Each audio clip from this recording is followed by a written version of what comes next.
Súboj tabuľkových susedov sa v sobotu podvečer odohral v Prahe na Letnej, kde Sparta privítala Jablonec. Prvá strela na bránku prišla v 14. minúte.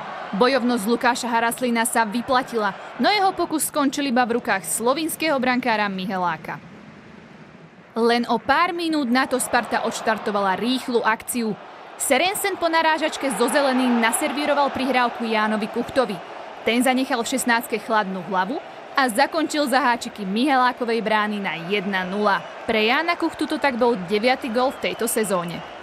Rýchlu odpoveď mal však Jablonec.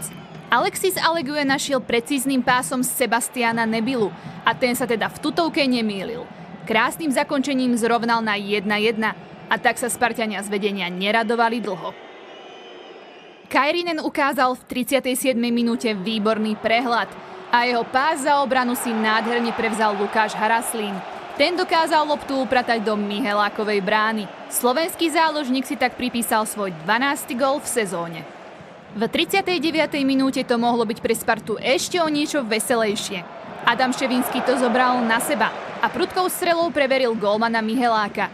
Ten si však parádnou Robinsonádou so strelou poradil. V 62. minúte našiel Grimaldo svojou prihrávkou Jána Kuchtu a ten zakončil z hranice 16 do Mihelákovej brány. Spartania tak zvýšili vedenie na 3-1 a Ján Kuchta si pripísal svoj 10. gól. V 76. minúte si striedajúci kôl zobral odrazenú loptu a ideálne ju naservíroval Mansverkovi. Strelu tečoval Kuchta, ktorého delilo od dnešného hetriku iba 30 cm. Lukáš Haraslín v 80. minúte výrazne vystrašil jabloneckú družinu. Typicky si loptu naviedol a zaujímavý obstrel letel k zadnej tyči. Mihelák s tým však počítal a končikami prstov loptu vyrazil. Záver zápasu si už Sparta ustrážila a pohodlne si pripísala 3 body v tabuľke. Jablonec tak z Letnej odchádza bez bodu a tréner Kozel určite spokojný nebude.